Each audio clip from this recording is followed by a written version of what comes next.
नारायण। देखो, खूब प्रसन्न रहो जीवन। मानव जीवन मिला है खूब प्रसन्नता से। अब बोलोगे प्रभु जी प्रसन्न कैसे रहे, इतनी चिंता? तो एक सूत्र तो सीधा सा है, ईश्वर ने मानव बना के भेजे। हाँ, जब कुत्ता बिल्ली बना देता है तो पचेरी की सुगंध आनी चालू हो जाती, खाना की बना है। आज ढूंढ दे भाई कब नंबर पड़ेगा। तो इतना प्यारा शरीर ईश्वर ने दिया है तो खूब प्रसन्न रहो, और अंतिम उद्देश्य भी यही है, प्रसन्न रहना। आप देखो प्रसन्नता, सुबह उठते ही सूर्य देव महाराज जी निकल जाते हैं। कितनी बैटरियां प्रबंध करा रहा, इतना उजाला, और लगाया भी इतनी दूर करे। भाई कोई ठंडा आदमी, मैं तो पहले सीखूंगा, वही सर्दी का टाइम है, कमजोर आदमी का बाटा को नहीं आवर, तो इतनी दूर लगा दिया कि सब ने समान मात्रा में उष्मा प्राप्त हो है। प्राणवायु अपने सारा का बीचों बीच घूमन लाग रही है, अंदर बाहर सारा। सांस लेवा हाँ तो दीवन जिस तरह घी डला करे वैसा शरीर को अनुभव होता है, और वो दिखाई भी नहीं देती ताकि किसी कोई कब्जा कर ले भाई। तो ईश्वर ने इतनी शानदार व्यवस्था की है, एक दाना ईश्वर के नाम पे डाला। हाँ, बाल में 60-65 दाने तो निकले आए। एक गेहूं की बाली हो है, उसमें 60-65 दाने निकले आए। एक बीज डाला, हाँ इतने फ्रूट, इतने फल सब्जियां, आप देखो तो सही आनंद। और आप छोटे छोटे विकार में लाग रहे। आप बोलोगे गुरु जी या प्रभु जी की भाई इतनी समझ हमने को नहीं कि भाई सूर्य और कोई गेहूं की बाड़ी, तो भाई सीधी सी बात देख लो, भगवान यदि या जो मुंह पीछे लगा दिया रे तो खान में इतनी समस्या हो जाए अपने पर, तो आंख देखना रे, फिर घर लेके जाओ और सारा तो बड़े खराब हो जाए अपने, और न खाने का तालमेल बैठता। तो भगवान ने इतनी प्यारी दुनिया बनाई है, और आनंद की तनाव मत लो छोटी छोटी बातों का, और तनाव के लिए मनुष्य जीवन बना भी नहीं, कोई जीव नहीं बनाया है भगवान ने। और व्यवस्थाएं देखो आप, भगवान साक्षात माँ बन के आओ है। ये संत महात्मा जितने भी हैं, गुरुजन हैं, ये भी माता कह कर पैदा हुए हैं, और माता बन के और पालन पोषण करे है और बड़ा करे है। तो जितने भी लोग सुन रहे हो, भगवान ढूंढन की, प्रसन्नता ढूंढन की एक जगह माता पिता है।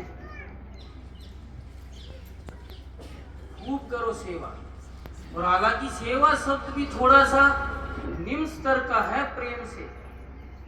देखो मां ना प्रेम बहुत होता है, चाहे काला हो, चाहे घना बुरा हो, चाहे ओछा हो, चाहे लंबा हो, कैसा भी हो, पर माँ का भाव देखो कितना, कि मेरा बेटा रोटी खाई नहीं खाई, तो माँ घर है प्रेम।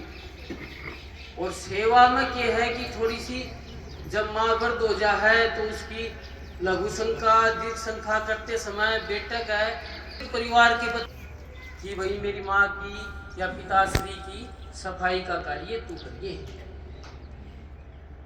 वह दाई न तो बचपन थी माँ बाप के साथ रही, न दाई ने नू बेरा की पिताजी का कमर में ज्यादा खाद चल लग रहा है, या फिर वही कोई पिताजी ने वही ठंडा पानी ज्यादा पसंद है कम पसंद है, तो वो दाई कैसे सेवा करेगा। तो माँ बाप ने जिस तरह बड़ा प्रेम की पाले होना है, तो उससे डाल सेवा की भावना की बजाय प्रेम की भावना से माँ बाप की सेवा करो।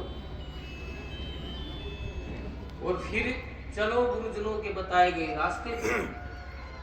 ज्यादा देखो, गुरुजियों से ही हमने सीखा है कि ईश्वर सब खातर समान है।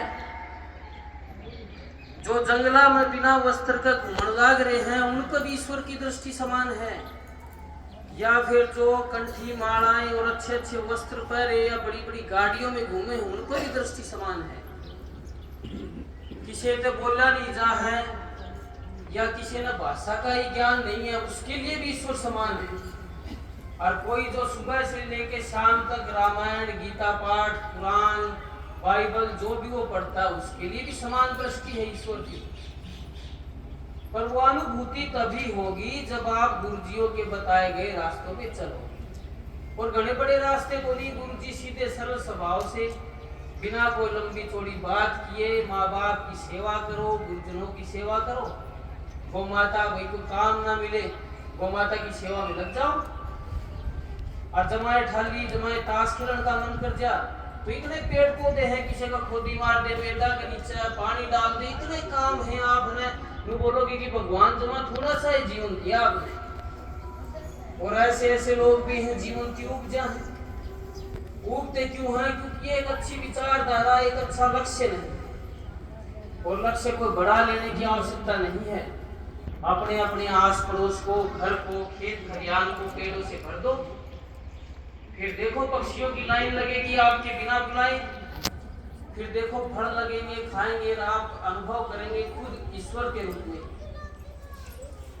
तो ऐसे आनंदित होकर जीवन जिए, तनाव की कोई जगह ही नहीं। आप एक चीज बता दें मेरे को, तनाव आपको महसूस हो यहाँ आपका अपमान हो रहा है, वो वही महसूस होगा जहाँ आपको सम्मान की इच्छा होगी। बेवजह की इच्छा क्यों पालनी है? जब ईश्वर यदि सम्मान की लालसा करने लगे तो इतनी व्यवस्थाएं बनाई, इतने हीरे जवाहरात, इतनी नदियां बहाई, तो फिर हम उसका सम्मान ईश्वर का कैसे कर देंगे? हम थोड़ा सा घर बना लिया, मकान बना लिया, गाड़ी ले आए तो सोचते हैं कि सम्मान की लालसा हो गई, 2 नाम राम के ले लिए ज्यादा, तो मन में लालसा आ गई कि भाई हमें सम्मानित किया जाए।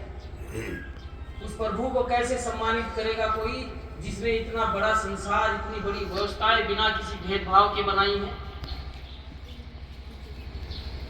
ज्यादा मुझे ज्ञान भी नहीं है, जो गुरुजियों ने बताया वही आपके सामने बता रहा हूँ। एक आपसे निवेदन है, अपने जीवन में उद्देश्य बनाए, छोटा सा ही बनाए, सभी जीवों से प्रेम करें, देशी गौमाता से प्रेम करें, विदेशी से भी प्रेम करें। हर एक जीव से प्रेम हो जाएगा जब आपके अंदर के विकार आपको दिखाई देने लगेंगे।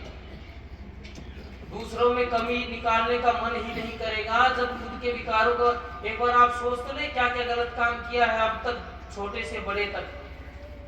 फिर आप बोलेंगे वो आदमी तो बहुत अच्छा है, मेरे पे मन तो बहुत पाप करे रहे हैं।